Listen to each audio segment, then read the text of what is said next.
एक सज्जन ने इस बात को कहा और उसने जो लोग महाकुंभ का विरोध कर रहे थे उनके बारे में उसने बहुत सटीक टिप्पणी की। उन्होंने कहा कि पिछले 1.5 महीने में आप वामपंथियों समाजवादियों की बाल खगाल लीजिए, महाकुंभ को लेकर के विश्व वमन के अलावा कुछ नहीं दिखेगा।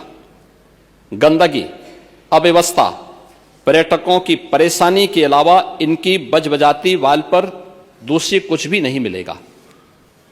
लेकिन इन सब से इतर धरातल पर इनकी बजबजाती विचारधारा का कोई असर नहीं है। हज के दौरान अव्यवस्था से होने वाली सैकड़ों मौतों पर चुप्पी साध जाने वाले भारत के वामपंथी सेकुलर स्कॉलर महाकुंभ की भव्यता पर उल्टी करते नजर आए हैं। हर बार इनकी कोशिश महाकुंभ को बदनाम करने और फेल करने की रही, लेकिन ऐसे तमाम लोगों की मंशा को दरकिनार करते हुए करोड़ों लोगों ने आस्था की डुबकी लगा करके इनके जले पर नमक छिड़कने का ही काम किया। उन्होंने आगे लिखा है कि महाकुंभ के दौरान दुखद हादसा हुआ, इसके बाद भी आस्था और विश्वास तमाम परेशानियों पर भारी पड़ी। तीर्थयात्री समस्त परेशानियों और मुश्किलों का पहाड़ चढ़कर भी प्रयागराज महाकुंभ पहुंचे, वहां से स्नान कर खुशी खुशी वापस लौटे।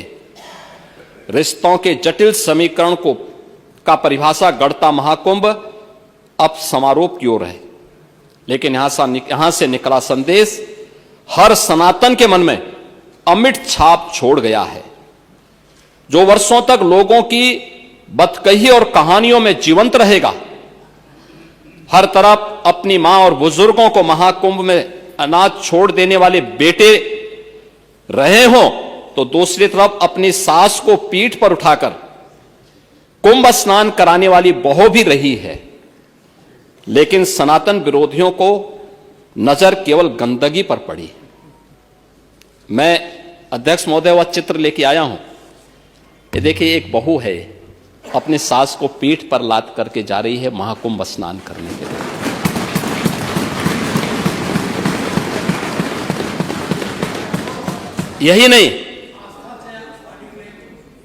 यही नहीं, आगे एक और बात कहते हैं।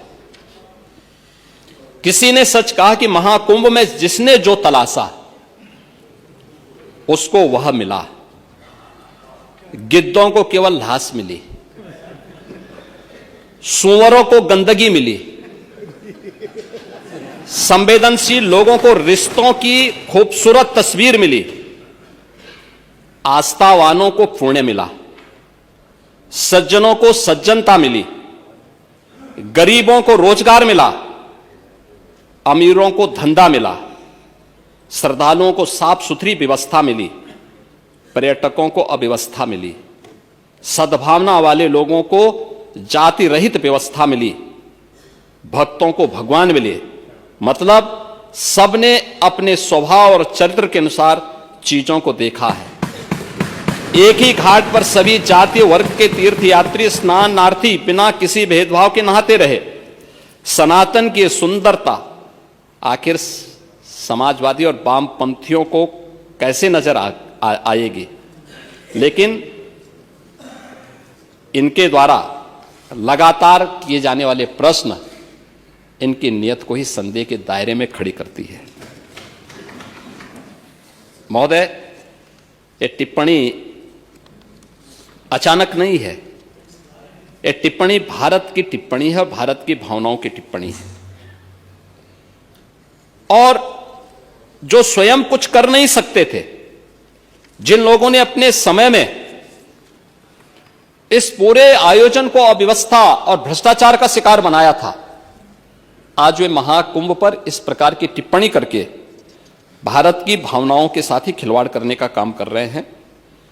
और मैं तो केवल इस बारे में एक बात कहना चाहूंगा कि महाकुंभ ने पूरी दुनिया को भारत की सनातन एकता का संदेश देकर के एक भारत श्रेष्ठ भारत के प्रधानमंत्री मोदी जी के विजन को ही चरितार्थ करके दिखा दिया है।